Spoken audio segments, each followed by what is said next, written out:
put you in the dead box. Picture this. You've just dived all the way down to Snake 2. You pop your head up, you have a look around, you see a stream of paintballs coming towards your face. You might stop, reflect for a second, maybe even begin to pray. But you can guarantee you this. There's one referee saying to another one out there, that need Jesus. My name's Jordan, I'm number 77, and I'm going to try and give you a little bit of advice on what to look for when buying your first paintball mask. Now I'm going to try and keep this short and sweet for you guys. There's lots of things to do with paintball masks. Price range, low range, mid range, high range, materials, what lens do I need, what strap do I use. There's all these kind of different questions. I'm going to try and summarize a few things for you from my personal experience and giving you my opinions on a couple of different masks. They might be right, they might be wrong, but at the end of the day, they're my experience and bang for buck. That's what we're talking about. But the main thing we're here to talk about is safety. You aren't playing paintball unless you've got a mask. You've got to protect your eyes, you've got to protect your face, you've got to protect your teeth, okay? Because nobody wants to go home looking like they've been chewing on a brick all afternoon. So let's dive into a couple of masks. I'll give you my opinions on the mask that I've purchased and what I've been playing with. And it might give you a little bit of help being able to choose your first mask before you actually step out onto the paintball field for the first time. Whether it being as part of a team, for some tryouts, a walk-on, playing with some friends. You want to be able to feel comfortable and decide on a correct mask that suits you, both fit and price range. So let's have a look at a couple of masks. Now, I'm not slating, I'm not going to slate any masks, this isn't like a review. If you want to check out reviews on different masks, there are loads of channels on YouTube across the world, including Lone Wolf Paintball in America. They have really good reviews on masks, but if you want to talk to somebody, obviously you can use Facebook, use any kind of paintball forum, or even phone suppliers themselves. Like here in the UK, good suppliers are BZ Paintball and Just Paintball. You could just drop them an email, ask them their recommendations or whatever. And they also sell a lot of decent masks across the price range that you'll be able to function and afford just happily. So diving into my first mask, this is the HK Army HSTL mask. Okay, this was my first paintball mask. I bought this before I even went on the field and spoke to anybody. I wanted to buy a mask that I liked, that was a decent price point. It wasn't too cheap, wasn't too expensive, nice mid-range, but most importantly it was gonna protect my eyes. Now this mask comes with a dual pane lens, which stops fogging. Like, you don't want to be getting off all that condensation up all in your face like this when you're out there playing on the field and you can't see and you can't put your hand inside to wipe it and you're thinking, oh Jesus Christ. You just want a mask that's going to protect your eyes. The dual pane acts like a double glazed window, so you've got that extra protection. Now this mask, originally it was green, but I had a bit of a boo-boo, so I repaired it and I sprayed it black. Now, this isn't a bad mask. It's treated me really well. The problems that I found with this mask mainly was the breathing. Even though you can see through the grills right there, okay, it looks like it's got a lot of breathing space, but in reality, it really didn't. It wasn't helping me. I was struggling to breathe after, intense running or whatever, and I just decided that for me, this wasn't the mask for me, so I decided to look for a new mask. But in terms of affordability, I bought this mask from BZ Paintball. I think it cost me £65, nice entry level mask, and it's got a decent strap on it, nice and adjustable. But the foam's an important one for me in masks. The foam inside this mask is absolutely brilliant. In terms of moisture wicking and getting rid of sweat, this foam is absolutely insane. So I'm gonna give this mask a solid 10 out of 10 for safety, because I still have most of my face and my eyes. In terms of, coolness, acness, I'm gonna turn around. I'm gonna give this mask, it's a decent 8.5 out of 10, I'd say. That peak, that little visor peak there, that's nice because it can keep any rain coming off, getting onto the front of the lens when you're playing in the wet. I've not played in the wet really, well, not heavy rain anyway. So yeah, I know that it'd be worth its weight in gold to have a visor. A lot of the more expensive masks don't come with the visor peak, so just bear that in mind. But yeah, this is the HK Army HSTL goggle. It's a good mask, you know? Might not be the best, people have their opinions, but I would definitely recommend this mask for any newbie wanting to get into the game. So, moving on from the HK Army mask, I decided that I couldn't breathe too well in that mask and that I wanted to actually get something with a bit more ventilation. Now then, this is the Virtue VO Contour, okay? Look at the breathability in that mask. Look at all that airway inside that grill. Really nice mask, it looks cool. There's some ag points going on there. Dual pane lens, I replaced the lens when I bought this mask. I bought this mask second hand off a friend. It was in great condition, I'm really happy with it. I played in it once. The only bad side to this is it's the foam. Like the foam it absorbs sweat, but it stays wet for so long. Like it's hard work in terms of sweating, so that's the downside of this mask. It's also a lot more flexible. Now, paintballers will love the idea of flexibility in a mask. There are loads of masks out there which do have a lot of flexibility, made of rubber, so on and so forth. And that's because you're going to get a bounce. Like if it hits you in the face, you're going to get a bounce off, which means you can play on if the ball doesn't pop. Like the HK Army, like I was saying, it's a harder plastic, so as soon as a paintball hits it, it breaks, so you're out, you're indefinitely out. But yeah, I prefer to look after my teeth. I know me, I know my teeth, and I know that I don't want to knock them out. So this is a great mask for that. It gives that protection at the front of the mouth, which is second to none, I'd say. This mask retails, I don't think you can buy it in this colourway anymore, but I think this mask retails at £90, I believe. But yeah, it's easy to get the lens out. There's customizable straps. You can change the colours on the bottom. There's a fair amount of customizability with this particular mask. I would highly rate this. I like this mask a lot. As I say, transparency, that's what I'm all about. I paid £40 for this mask. The replacement lens was £30. So all in second hand, I paid £70 for this mask. But I would have never have bought this mask off the shelf brand new, purely because it doesn't have, I don't like any of the colours that are available on the shelf now. So yeah, I mean, you've got to remember, when you're spending money, you want to pay for something that you actually want, you know, not, I know like we're talking about safety, but there's loads of different options for looks on different goggles and masks, so I think it's important. But yeah, that flexibility, there's just enough there for it to be sturdy and make you feel safe. It's a little bit shorter on the jawline than what the HK Army one, the HSTL goggle is, but again, I mean, it looks cool. It does everything it says on the tin. I am very happy with this goggle. I'm giving this a solid 9.5 out of 10. Agatha Christie.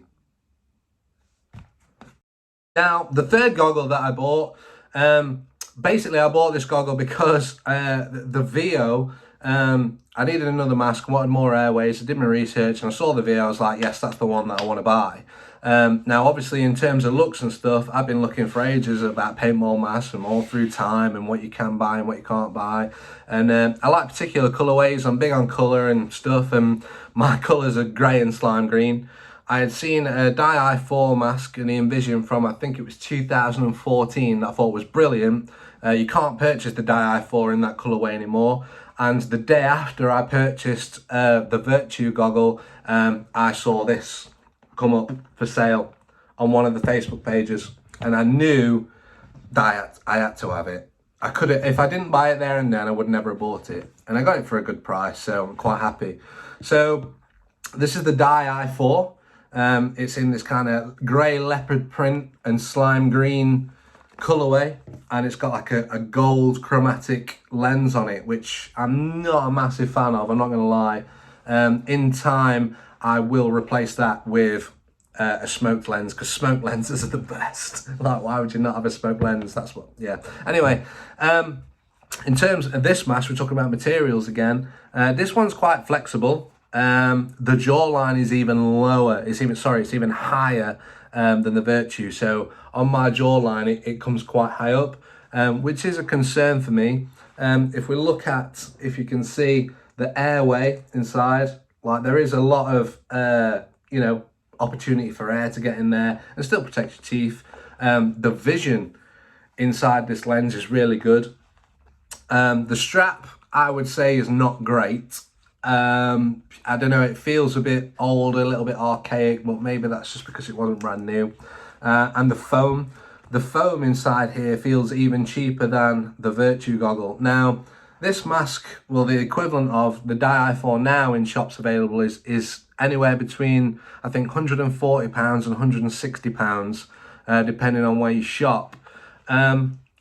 Is that great money? I mean, for entry-level paintball, I would not buy this mask. I've seen reviews on the Dye i4 online before, and everyone always raves about the dye gear. I've heard different opinions about it, and my opinion is now made that this goggle in particular, it feels a lot cheaper and manufactured from not as good materials as, for say, the Virtue mask. So in terms of looks, like, I'm giving this, in my opinion, I'm going to give this goggle a decent 9 out of 10. But in terms of manufacturability and the materials it's made from, it's going to have to be a 6. It's not great, I'm not going to lie. I'm probably going to keep this mask just for tournaments or special days or photo opportunities or whatever. But yeah, playing in it all the time, I don't think it's going to be me. It doesn't feel as comfortable on my head as either of those other two masks. So, you know, let's kind of summarize these masks.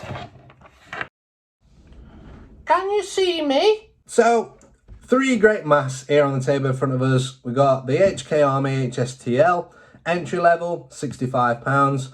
We've got the Dye i4, which is kind of a pro range, higher end goggle between, you know, £140, £160. And we've got the Virtue Veo Contour, which is a nice mid-range to high-end goggle, about £90.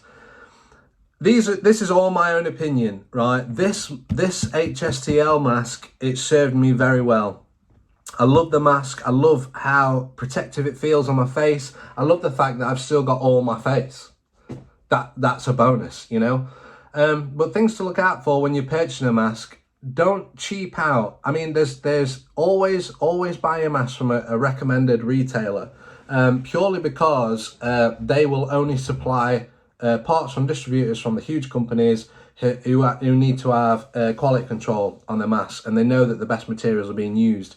Don't buy cheap knockoff Chinese masks, because you never ever know when one day it's going to go wrong. You do not want to lose your eyes, you don't want to lose your teeth, you don't want to lose your face.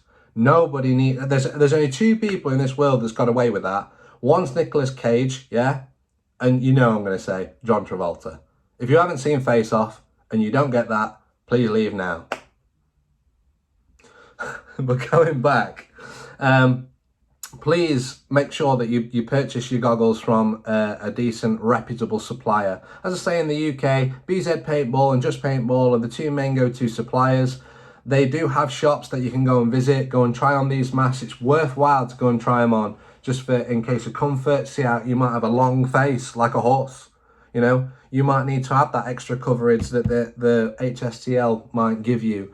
There are other brands of other brands of masks and other models across these ranges that might suit you better, might suit your price range better, just might make you feel better, because everybody likes to feel good. But yeah, you want to look good as well as feeling good, but know that you're definitely going to be safe. So please make sure that you don't buy cheap Chinese inferior knockoffs off the internet and purchase, even if it's secondhand. Buying secondhand is going to save you a lot of money in the long run. I mean, me now knowing, having the Dye i4, and I paid £40 secondhand for this mask, I would never pay full price for one of these goggles. I'm just saying, that's my personal opinion. But I would pay full price for the Virtue, the Veo, because this mask, it makes me very happy. Lots of breathability, lots of vision, lots of customizable options for him, and a nice mid-range mask, you know. I'm definitely going to keep all these masks, and if I was to keep this mask and I wanted to go out and play in the woods or something where I'm more likely to run into a branch and a tree and smash my face to bits and have no teeth left and look like a crackhead on Christmas Eve, I'll turn around and I'll probably wear the HK Army mask in the woods, just in case, you know? So yeah, goggles. We kind of know different materials, different price ranges, different lenses, replacements, straps, customizability, protection-wise. These are all great goggles. It's worth talking to people. It's worth doing your own research. Have a look on reviews on YouTube. As I say, Lone Wolf Paintball on YouTube, they tend to do some very thorough reviews on different goggles and comparisons between different price range, lower price range, you know, to suit everybody's budget. So definitely go ahead and check out Lone Wolf Paintball. They do a lot of good reviews on a lot of paintball equipment. So definitely, even though they're American, I'm not saying that's a bad thing. I'm just saying that this is a UK channel and I'm heading people over to the States to look at their videos. So definitely go and check them out. But it's all part of growing paintball. Everybody needs to understand what they're buying and just feel happy with their purchase, you know? So let's go on to another little topic about headgear. Yes, headgear.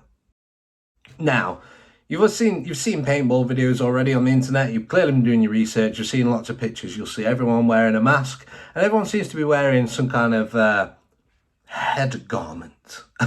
So you've got different types of things. You'll see people wearing beanie hats. You will see people wearing headbands or sweatbands, and you will see people wearing sandanas, which are basically like a mesh cover that goes over the top of your head with a headband built into it that wraps around the back. It's all to protect your noggin, okay? You've got to protect your wood. So the sweatbands, ideally, you know, for the majority of the time, they're used for looks more than anything, but they do have their advantages. I love wearing a sweatband. This particular sweatband that I bought, this is an HK Army one. You'll see it's quite long. There's a length involved, and it has a kind of a sweat pad on the back of it, which collects sweat. Little HK Army tag there, and a nice print. They come in loads of different prints. Like I say, I like my grey and slime greens, so I got slime green one. This one I think was £20 to buy, which is a lot of money for a sweatband, you know, but it's all about the looks as well, whatever makes you feel comfortable. People wear beanies. You can use any generic beanie hat. Shameless plug. Oh, 77, that's sick. Ridiculous. So yeah, what you'll see is people wearing a beanie, wrapping the headband around the top of the beanie. Now, I've done this and it's fine. I've also played with the headbands actually wrapped around my head and beanie on top. But for me, like, it seems to irritate my ears. I don't know if I've got big ears or I don't know, but wearing my mask and when the strap all clenches down on my ears, it tends to aggravate my ears. So now I've just started playing with just a headband on, and I'm a sweater. Lovely. I'm a sweater, so I go through a fair few amount of headbands at training and while playing. So I have a couple, but I'm not, you know, I'm not going to be paying £20 a time. So my darling, dearest mother, she makes my headbands for me, just out of old, you know, bath towels and material. Like I'll pick a cool material and she'll buy it off the internet for me, and then she's dead good like with the sewing machine and stuff. So she makes me my own headbands, and I'm not being biased here, okay? But my mum's headbands are way better than these HK Army headbands. I'm just saying, right? That towel in there that absorbs sweat, insane. Like, absolutely, I cannot, it was just pure magic. You know, the first time I wore it and I was like, oh my goodness, this is way better than the one that I spent actual money on.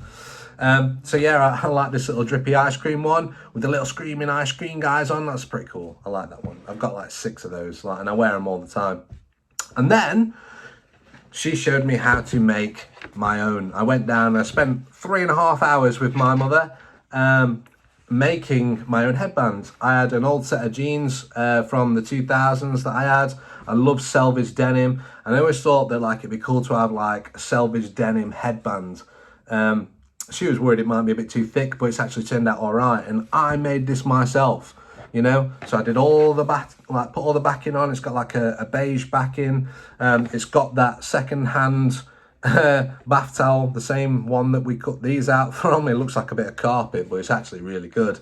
And then I took all the features, so I cut the leg out of the jean and took all the features like the tags. I got a tag there, and I got a little tag there, and also a couple of the buttons off the jeans, like just for a bit of coolness, you know. So I sewed that all together, and this headband is absolutely insane. I love it. I love it not only because I made it, but it's how I planned it in my head. It turned out absolutely fantastic. So nice, plain, clean, crisp headband. Love it. Ignore my amazing haircut that's so terrible at the minute. But what I'm going to do is I'll show you like how some of the people wear the gear. So for example, the guys that wear beanies, you'll chuck yourself a beanie hat on. You'll get your sweatbands, make sure it's the right way around. And you put it on there like so, okay? Then you grab your favourite mask over the top. Are you kidding me? Oh my goodness. Agatha Christie. Ushk. Lovely. I say, that's all well and good. Most people find this comfortable. For me, I don't, because it like rubs on my ears. And as I say, once that goggle strap's on there, it like frustrates my ears. So I went on and started playing like this. Oh, haircut. So I'd stick my actual headband on my head to collect the sweat off my forehead. Stick the beanie on top like this. Got these kind of little, you know, gangster pigtails going off. Ugh! You get your favourite goggle over the top. You look a bit dark, a little bit menacing. But you still look ag as fuck, bro. Again, all well and good, but maybe for the summer months when it's a little bit hot, playing with a beanie, not so great. So you could just wear your headband as is, get your favourite goggle over the top. Hearing so much clearer. Oh, it feels so much better. I love the idea of playing without any head protection on. Just make sure you've still got some hair on your head, because it's going to hurt if you're a little bit bald. Oof. And just because I'm so proud of what I've achieved, oh, this selvage denim headband. Look at those little pearlers. Yeah, they might hit the side of my goggles. It's fine, it's fine. But yeah, I just wanted to show off my hard efforts. And again, turn around. Stick yourself your favourite goggle on. Oh, that dark headband. Oh my God. Just call me Christina Aguilera, bro. Ugh.